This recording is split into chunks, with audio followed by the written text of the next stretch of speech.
Hello everyone, my name is Ryan Cam, and Avengers Age of Ultron is much better than you remember. But before I get into the meat of Avengers Age of Ultron, I just would like to give a shout out to the man who inspired this video, a very loyal subscriber, Mr. Aaron White. He commented on my Gladiator video and said that I should do Avengers Age of Ultron sometime for this Better Than You Remember segment. To be completely honest, I had these videos planned out in about a year in advance.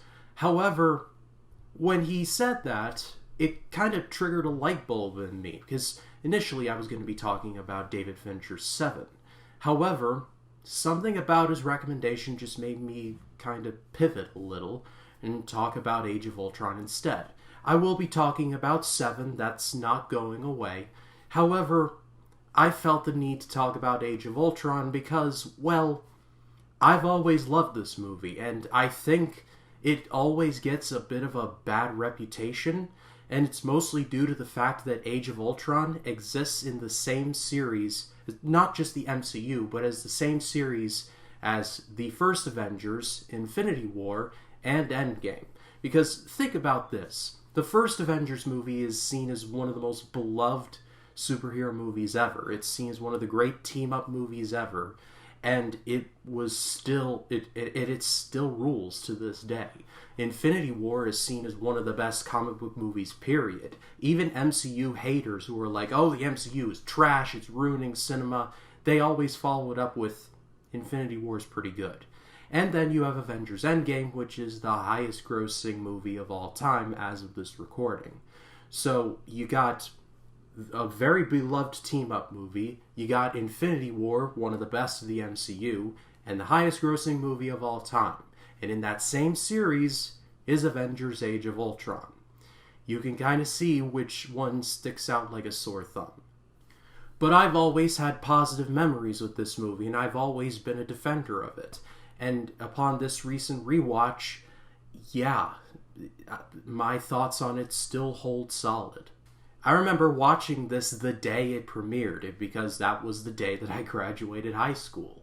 I really wanted to see it on that day, however there was a worry that I was going to miss it because, high school graduations tend to be pretty stressful. However, all the stars aligned perfectly, and I was able to see it that night. And I was so glad that I did. And even though the MCU has gone on and trucked along to where it is now, with Endgame and everything post-Endgame, with the limited series, the upcoming Shang-Chi, and now finally the trailer for Spider-Man No Way Home, I gotta say, after everything that has happened, Age of Ultron is still one of my favorite movies in the MCU. Why?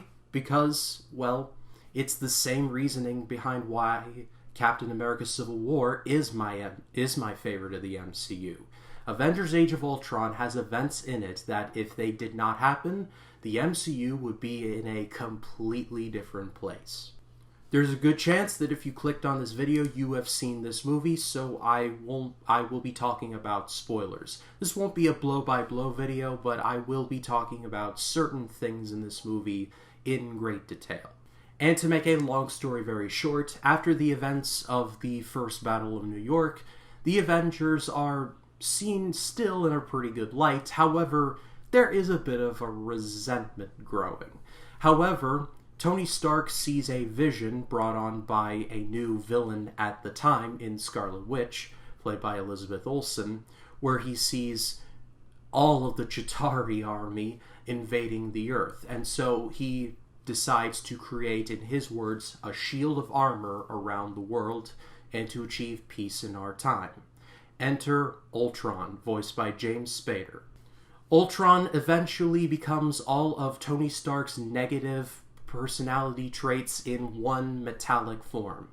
And his one mission is to achieve Tony Stark's mission, peace in our time, by eliminating the human race. Really, there's a lot more going on with this movie, but that's pretty much the main plot. And like I said, why I love this movie is because things happen in this movie that are still being felt today. You could say whatever you want about the MCU, but my favorite part of it is the connectivity of it. Everything, no matter how innocuous, always comes back in some form. Whether it was seen as kind of meh in the past can be brought back. And it just, I love the endless possibilities of that. One of the best MCU scenes in any of these movies is the dinner party scene. Which dinner party scene? The dinner party scene, where it's just the Avengers seemingly having just a chill night with their friends. It just seems pretty innocuous. And then Thor is like, yeah, I'm the only one who can lift my hammer and you guys can't. You're not worthy. And everyone's like, let's test that. We enter a montage of all the Avengers trying to lift Thor's hammer. It's Tony Stark, with the help of one of his Iron Man hands, with Rhodey's help, with the Hulk trying to lift it and not being able to do it, Hawkeye, and so on and so forth. Then we get to Captain America. He puts his hands on Mjolnir's handle, and he's able to move it just a bit. It's like a... It's not even that much. It's like a... But then it snap zooms to Thor looking at the hammer like... Did that hammer just... That's not supposed to happen. That is important because snap to Avengers Endgame, and one of the most referenced scenes in that entire movie is Captain America summoning Mjolnir and catching it and being worthy of holding the hammer. And then that next line where Thor says, "I knew it!" That is a plant and payoff from a movie all the way back in 2015. I love this movie so much. Not only do we see Captain America being worthy of lifting Thor's hammer, we get our first glimpses of Wakanda. That turned out to be pretty important to the MCU, both in the movies and in real life. Rest in peace, Chadwick Boseman. We get introduced to Ulysses Claw, played by Andy Serkis, who, am I the only one who thinks it's really weird to see Andy Serkis in real life? I don't know, maybe it's because I'm just so used to seeing him as Gollum, or Snoke, or Caesar. He's so much in, motion capture, that when you see the man himself, it's like, I'm sorry, sir, and you are? And then you realize it's Andy Serkis, and he's just a guy. And you're just like, I don't know. Every time I see him without mocap on, it's just weird. You would see Hulk's arc that would last all the way through Avengers Endgame, and his ability to basically say, I'm stuck with the Hulk for pretty much forever, and I can't do anything about it. And the love arc between he and Black Widow, and that whole thing is just super underrated. There's more character given to Hawkeye. Initially, he was just, he was an assassin, but here you see that he's a family man. He has a farm and a beautiful wife, played by Linda Cardellini, super underrated actress. He's got kids. He's an Avenger, but being an Avenger is just a job to him. He clocks in and out, and when he does, he goes home to his family. I love that. I love the spirit of that. I love the relationship that he has between himself and Black Widow. It's not just a colleague thing. They're legit friends, and Natasha is intimately familiar with Hawkeye's family, to the point that when they arrive there and we see that Hawkeye's wife is pregnant, and she tells Black Widow that her baby's a boy, Black Widow just kneels down, looks at the stomach, and is like, traitor. I just love that scene. You have Iron Man and Captain America going back and forth and planting the seeds for their rivalry in Captain America Civil War. We get introduced to Quicksilver and Scarlet Witch, and while Quicksilver would not last this movie, which is unfortunate, we would end up seeing Scarlet Witch, and she's been fairly important to the MCU, especially in the WandaVision series. And probably most importantly of all, we get introduced to Vision. I'll talk more about him in a second, but I think that's as good a place as any to parlay into talking about Ultron. Because I will forever say that Ultron is one of the better MCU villains of all time. He's voiced by James Spader, and like I said, Ultron is essentially all of Tony Stark's negative personality traits, like in rearing their ugly head. Even his introduction is great, where he's in the decrepit Stark robot body, and he's limping, and he's like, "You all are puppets, tied up in string." Throughout the movie, you see him getting into better and better bodies, and eventually leading up to what you would think would be his, like, final form, which would turn out to be Vision. But throughout the movie, you see that evolution. But Ultron has just some really good lines here. There's this line where he's making a deal with Ulysses Klaue, and he's like, "Keep your friends rich and your enemies rich, and then figure out which is which later." And then when Captain America asks him in one scene, "What do you want?" and Ultron just says, "Peace in our time," turning around Tony Stark's whole thing to where it's something noble to something diabolical. Even his death is pretty dang good as well. After the Battle of Sokovia, and I'll talk about that in a second, he realizes that he only has a couple bodies left, and he realizes he's in the presence of Hulk, and he's like, "No, with the power of hindsight," and Hulk just punches him out. It's great.